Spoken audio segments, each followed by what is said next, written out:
audience is the best boxing that I think most people have seen, and we tried to sort of up it a little bit, you know, with martial arts against boxing. So, would you mind telling us a little bit about your formative martial arts experiences, movies that you saw, things that you saw that really inspired you to become a martial arts pro that you are now? Well, I watched all Bruce Lee's movies, and Jackie Chan, and Sammo, and Donnie, and Jet, you know. In England, it was not too easy to get uncut versions of movies, you know. The nunchaku scenes from Enter the Dragon, Way of the Dragon, what you guys call Return of the Dragon here, you know, they were all cut out of the English versions. So what you know, for me, I grew up in Manchester, and we'd go to England, we'd go to London, and we'd go, you know, spend £50 to buy a video of, you know, a pirate copy of a Chinese movie. It's different nowadays. You just download them, or you can get them in Chinatown anywhere. So I watched any movies that I could, and I dreamed really of being in Chinese martial arts films. So I'd 17, 18 years old, I got the chance to be an assistant to a line producer of a Hong Kong movie that was shooting in England. And by the time I was 19, I was living in Hong Kong and starting working as a stuntman in movies in Hong Kong. So yesterday we had Master Yen Wo-ping here in town to accept an award, and I understand that you've of course worked with him previously. You got to spend a little bit of time with him. Tell us a little bit about what Yen Wo-ping did for you and your life. I worked for him. He was the first director that gave me. He gave me my first lead role in a movie called Tai Chi 2. It's actually Tai Chi Master Part 2. For some reason, Jet Li decided to go ahead and do this little movie called Little Weapon 4 for John Silver, and left us without a star. And they hired Wu Jing. You guys know him. He did. The titles are different here. I think you call it Killzone, SPL. Yeah. SPL. And Fatal Contact with Sammo Hung. And Wu Jing and he just directed a movie to Legend of the Wolf, I think it was, something like that. Something like that. Yeah. So, Yen Wo-ping hired me for this movie. I didn't even know that I was going to be the main bad guy in Tai Chi 2. This is, I thought it was 14 years ago. He corrected me yesterday, told me that it was 15 years ago. And Wu Jing, we didn't even know that he was going to be starring in the movie. He thought that he was going to be a stuntman. And I thought that I was going to be doing stunts and maybe fighting somebody in the movie too. So you have the star of the movie, Wu Jing, didn't even realize he was going to be starring in the film. He thought he was going to be doing stunts. He came to pick me up to take me to wardrobe when we were in China, and I thought I'd maybe be fighting somebody, I didn't know who. So we had no idea what we were going to do. There was no script. There was nothing. This is 15 years ago in Hangzhou in China, and I'm working for Yen Wo-ping. So that was a dream come true. And 15 years later,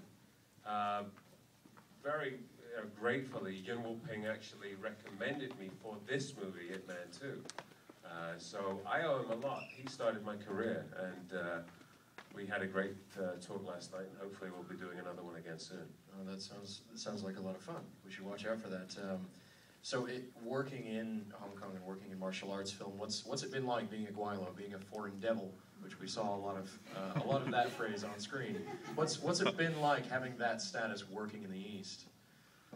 Well, I mean, I'm like all you guys. We grow up, you know, we watch these movies and we really appreciate them. And they know that, you know. There are a number of Westerners that I knew in Hong Kong that, you know, when I wasn't working, I was a doorman and I did all sorts of stuff, you know.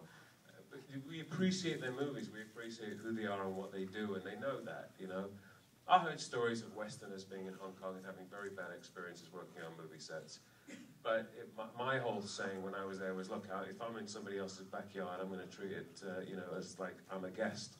And I was the same as a lot of other people I know, and I appreciated the opportunities. They started my career out there, you know, and they know that, and they, you know, you just, it's an honor to start my career and work in movies there. It's a dream come true for me. So as a fan of Sammo's from way back, what was it like working with him as an action director? He's, well, you know, he doesn't disappoint. He doesn't disappoint because since I was a kid, really a kid, little kid, and I watched Bruce Lee and Enter the Dragon, I saw him in that first scene fighting Sammo Hung. And ever since then, for years, I've always said, there's that big guy that fights Bruce Lee, you know? And he's so big, he's fat, you know, but he moves so good. And you know, ever since, and I said to him the first time I met him, I said, I don't know a time in my life where I didn't know who you are. You know, I've always known who you are. And it's crazy that, you know, I'm 30-something years old, here I am, I get a chance to be in a movie, you're the action director. It's pretty crazy. One of my favorite experiences was, I was talking to a friend of mine over there earlier on. We were shooting the fight with me and Samo, and because he's the action director, he would say action and cut. And there was one point where he didn't say cut. We're still fighting, we're moving around the ring, and Samo is still moving around. Samo's the biggest Bruce Lee fan ever, right? I mean, Samo and Bruce were friends. And so we're moving around, and Samo's doing his thing, and all of a sudden we finished our action, and he's doing this, and then he goes into Bruce Lee, and he starts doing Bruce. So I did the same thing, and I'm doing Bruce as well. And here I am, in front of Sammo Hung, doing Bruce Lee, the opening of Enter the Dragon, moving around in circles with each other, and I was thinking, holy fuck. This is like, please, somebody's got to be filming this. Outtakes on the DVD. Outtakes on the DVD. It was absolutely one of those moments in your life that, you know, you're never going to forget. And it was ridiculous, yeah. Well, Darren, let's open it up to questions from the audience. Lights are pretty bright, so raise your hand, wave it. Let's see you. All right, thanks a lot. Right over here. So, okay, first of all, you were brilliant. That was amazing. Thank you. So, in your ideal movie, are you a good guy or a bad guy? Well, see, you know, I don't like reviews, and I read a couple, and probably there might be one or two of you in here that they're looking after you later on. I don't even think that I don't even think Twister's a bad guy. I think that Twister, to be honest with you, this was 1949. We're talking pre-Elvis, pre-James Dean, and certainly before Don King and Mike Tyson and Brock Lesnar and all those guys. You know, I see Twister as a showman. You know, and that's the way I approached the character, was that he was just, you know, trying to put bums on seats and a bit of a showman. And he's not.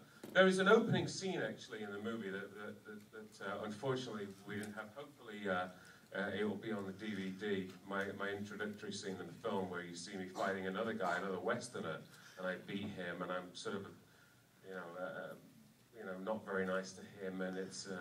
You know, he shows a different side of me as well, for Twister anyway, that he's not just racist, it's just, he's a character. I see him as just, you know, he's just an ignorant guy. You know, he's a man of his times. He's just, you know, but he's trying to be a showman, he's trying to make money, and he's an idiot, whatever. Another question? Right over here. How many days did it take to shoot the final scene with you and Mr. Yin? The last scene was 10 days, which includes the crowd scenes and introductory and the establishing shots. But 10 days, pretty much 8 days full-on fighting. And the fight with Samo was, I think, 6 days with Samo.